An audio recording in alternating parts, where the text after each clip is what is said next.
If you'd like to start your own show with FPRN, advertise with us, or donate to the network or to your favorite shows, check out our website at www.fprnradio.com.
Welcome back to the Big Plantation on FPRN Radio, and you're listening to our guest who's coming up in a moment.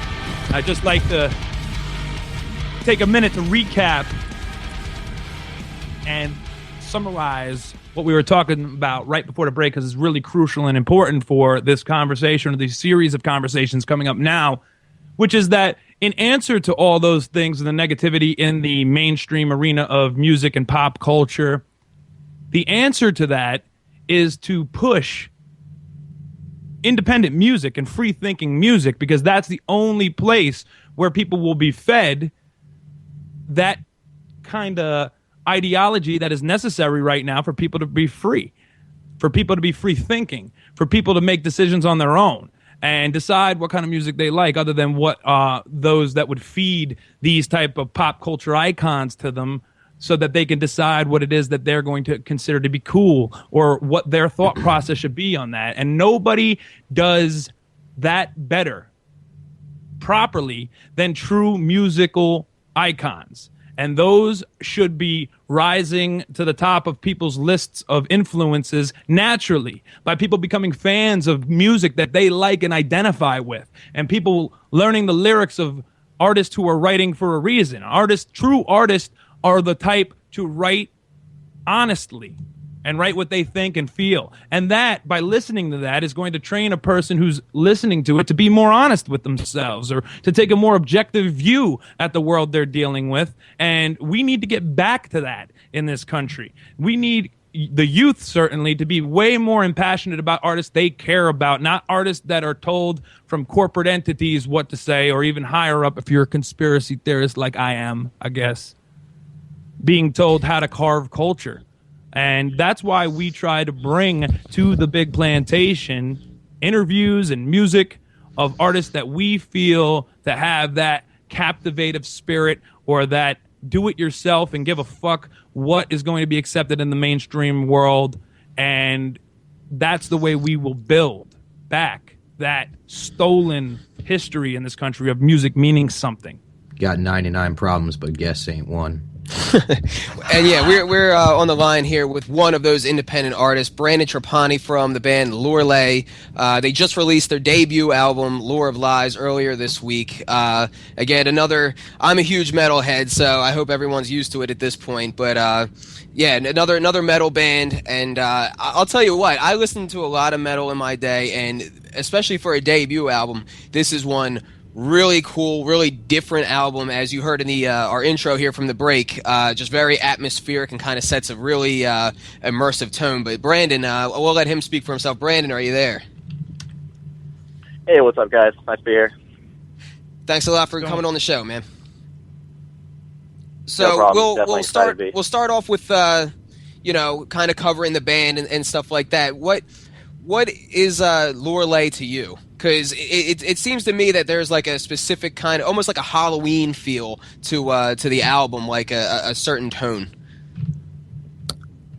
Well, it's definitely a theme that was thought out. We definitely want to follow it. really, we want to be terrifying. I mean, when metal was introduced to me when I was younger, I liked it, but there's some of the the different genres that you got to branch out to, like black metal, shoegaze, and stuff like that. And I always thought that music to me was initially terrifying, and that's what I want to make people feel is scared, or something you want to listen to with the lights off. That type of path with our music is definitely what we're shooting for. Yeah, and I would say you guys definitely achieved it on this record, so great job with that.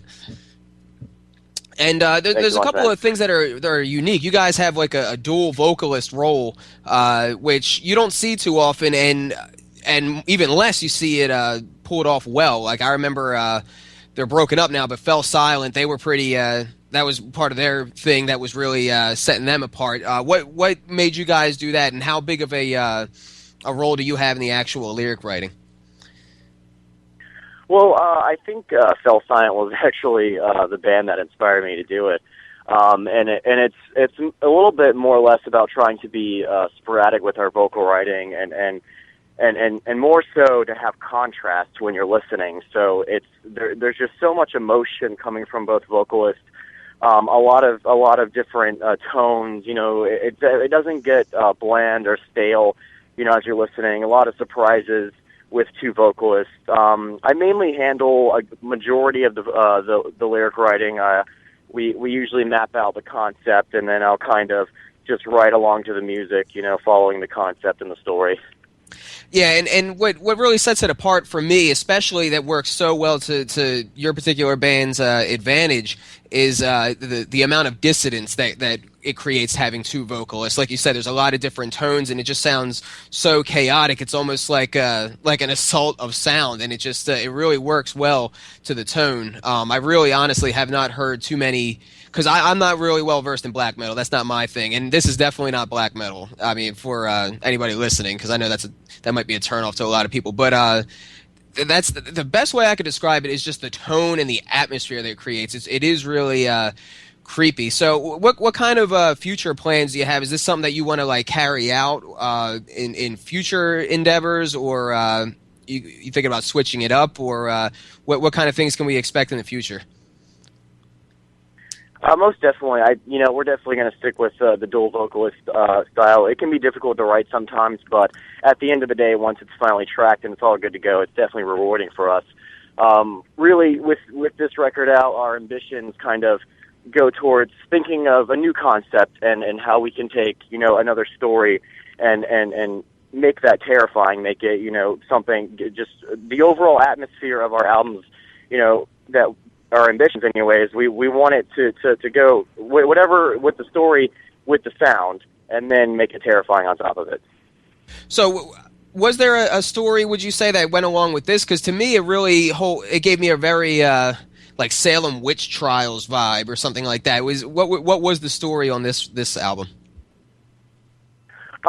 It's pretty ambiguous. It's something that it's more presented in the art and I'd say our final track, Lore of Lies, it kind of ties it together. But pretty much the concept is I took a bunch of my favorite stories, H.P. Lovecraft, Edgar Allan Poe, Mary Shelley. I took some of their stories and I told them from different perspectives in the lyrics. And it's about a man who's walking through the forest. He comes across a book, opens it. These stories are in there, and he's thrown into these stories, trapped in their worlds. And if you listen to the album, you figure out by the end he's obviously not able to escape. Yeah, it's really, really cool. It's really immersive is the word that comes to mind for me. It really does draw you in, especially because I was listening to it and reading the lyrics right along with every song clear on through, and you can almost close your eyes and kind of envision the tone and the atmosphere and let your mind run wild with it. So kudos to that. Are you guys planning on doing any tours? Because you guys are from North Carolina, correct? Correct, yes. And to be honest with you, a lot of the metal bands that I see breaking through are from more out west. So do you guys plan on touring, and what kind of challenges do you see getting more of a following out here on the East Coast? Well, we did our first tour in November with our label mates Ovid's Wither, and we actually went all to the West Coast and back. It was pretty ambitious for us. I'd say it was pretty successful, but we definitely learned a lot. And we want to take our time and kind of get all of our eggs in a row before we decide to kind of hit the road again. But we want to make sure when we do hit the road, we're prepared and we're able to bring a very powerful sound, powerful performance, and give you the same feeling that we do in our recorded music. Yeah, I mean, definitely, I can't wait to hear more on that front because I'll definitely be going to the show. And I honestly didn't even realize that you guys were label mates with Ovid's Withering. That's pretty cool. So now, normally when we bring different vocalists on here, I kind of point out lyrics that I see that kind of relate to the message of our show of expanding freedom, exposing the government for what it is in its nature of violence, and exposing government corruption, and just getting an alternative view out there. You're telling a story of a horrifying story in this album, but yet me and you were friends on Facebook, and I see that you are very outspoken in your views on Facebook. So, what kind of views do you have? Like, what do you see as far as the state of freedom in this country? To me, and it's something that I was very naive growing up. I mean, I didn't grow up in a very political house. My parents don't discuss voting so much. I actually learned a lot about, just much about what has the government and stuff like that from my grandmother. And to me, it's all about just knowing the truth, and that's really going to help you set free. You just need to know the truth. To me, there's going to be puppet strings everywhere you go, and as long as you know that they're there, you can avoid them, and you won't become a victim. I mean, that's all that's how I've led my life, and I think that's what anyone needs to do, is just realize that that's how the world is ran. And I totally agree. And one thing that makes me really excited is, I've always been a metal person. I mean, I do listen to a large variety of music, and hip hop and rap. That's always been notorious for having a very lyrical style and being the cutting edge of I would say conscious lyric writing. And metal historically has been kind of relegated in the lyrics department as being dark or evil or even satanic to a stereotypical point and things like that. But I've really noticed in the past 5 years, in particularly, a shift in the direction that lyric writing is going in the metal scene. I mean, I grew up listening to Metallica, and then eventually that branched off to Slipknot and Bleeding Through and Lamb of God. But then once I got to more independent music, like we were talking about, Born of Osiris, once their second album hit, I really started seeing a change in the lyrics. And I would go on darklyrics.com and just look at all these bands that I was interested in, and seeing this pattern emerging of more conscious lyric writing. Would you agree with that like there's a kind of paradigm shift within the metal community, and what do you think is bringing that along? Well, it's funny that you mentioned that, because I was brought up on hip hop, and some of my favorite hip hop artists like KRS-One and Immortal Technique, who were very outspoken about government actions and stuff like that, what's going on in the world. I feel like they're very put under, on being successful just because of what they're saying. And then that goes back to being, all the puppet strings and stuff like that. And they're not going to get any media, obviously, because of their message. And I feel like with metal, the metal scene is obviously, it goes by itself, and as long as they have enough supporters, the music can get to people easier. And it's, people, they have that freedom to integrate in whatever they want in their lyrics, and if they feel like that's what they want to write their lyrics about, it's a lot easier for them. And I think that's good for metal, because it obviously doesn't all have to be dark. I mean, you've got Christian metal, you've got bands that have political lyrics, and then you obviously have the dark lyrics. Yeah, and I see some of the people who are really emerging to the top. I mean, and to me, it really started with Meshuggah. Meshuggah has always talked about kind of different or abstract topics, whether it was transhumanism all the way back in 1998 off their Chaosphere album.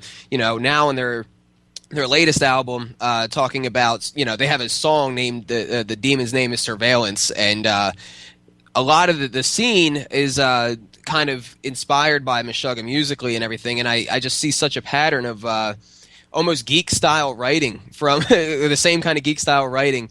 Why do you think it is that these particular things, just a raise in consciousness about the world around you, and even in the artwork, you see the all-seeing eye in a lot of the metal artwork and stuff like that. Like, why do you think this particular message is kind of rising in the metal community? Well, I think it's definitely just a growing conscience. I believe, these kids who, that are growing into listening to more music, they're branching out. As they know more, and as they open their eyes to a lot, it definitely, it can be shown, and if they happen to be artists or musicians in their music, and it's really just a growing of age. You just need to, as you get older, you become less naive. You open your eyes, you see what the world has in store for you and what's going on, and if you happen to be a metal musician, if you're that passionate about it, you're definitely going to put it in your music. And unfortunately, for hip hop artists and stuff like that, that stuff is usually seldom successful, just because hip hop it definitely has more of a mainstream than metal does, and if that's in their message, then it's less likely to be in the mainstream. If not at all. Even in the hip hop scene, we see some people who start off being who have a great, like, almost rise to popularity, and then once they start talking about real things, they get kind of relegated to the back burner, like Lupe Fiasco, and I think it's pretty unfortunate, but at the same time, it's exciting to see this social shift kind of happen through music, and that's why we're so passionate about it. So earlier you had said that everywhere you go, there's some kind of string pulling. And I totally agree with that. What in your view, like, what do you see as some of these puppet masters behind the scenes? Like, what do you think is some of the things pulling the strings in our society? Well, it really depends on where you want to look at it. If you want to look at it at a global view, or a social view, I mean, there's always just going to be just tiny little things that are and things that are leading you, down a certain path. Telling you what to buy. Telling you what you need in your living room, what movies you need to watch, and it's just really everywhere. And it may be small things, but these things, they affect everyone more than the normal person would think. And it's just anywhere you look. It's and if you think deeply about it, then you'll notice that these things are there for a purpose, and they're there either to take your money or to change your opinion. Yeah, Moses used the phrase earlier, the illusion of choice, and I think that's what is everywhere. Where you have the illusion of choice even in mainstream music. You can like, according to the TV, you can like different genres. Miley Cyrus sounds one way, and Drake sounds another way. But at the end, they're all kind of propagating this the same nihilistic worldview or selfish worldview, and you end up getting trapped in that kind of thinking. So I would say the illusion of choice and the ability for the string pullers, as you said, to make it look like there's options out there, make it look like there's dissenting views, that in and of itself is one of the main kind of purveyors of our societal view. Would you agree with that? Yeah, and I think it has and you know what? It just comes down to everything, because you can't. It's not like you could find some of your favorite metal artists at Walmart or Target and stuff like that, where you've got majority people shopping, and it's just little small things like that lessen the choice for anybody. I mean, unless you are smart enough to actually branch out, then you will, and you'll find a means to those choices. But unfortunately, the average American is just going to stick with what they know, and if all they know is buying their CDs at Walmart or Target, then their choices are what what's mainstream and what they what people want you to buy. And one thing that's exciting to see that I think is both a response to the whole piracy issue that's going on, as well as a response to that illusion of choice, is your album was the result of a successful crowdsourcing, a crowdfunding campaign, right? Yeah, and that's something that I think is excellent for music, is that if you build that fan base and you have at least a good structure of where you want to go, there's people that are willing to put you on the map, and it's a lot of musicians have been doing it, big or small, And I think that's one thing that is definitely great for music nowadays, because you've got great aspiring artists who want to make music and have a passion for it, but of course are working part-time jobs or 9-to-5 jobs, and the studio costs are incredible if you want to do an ambitious album, and it's just difficult, and this really helps that. Yeah, I agree. It's definitely a good step forward for the industry, especially the independent industry, and it just speaks to the power of the internet for us to connect. So I just got two more questions. Is there any issues that in particular kind of light a fire under you that you're particularly passionate about that you see within our society? Well, I mean, as a whole, it's that I live day to day. It's a lot of complaining.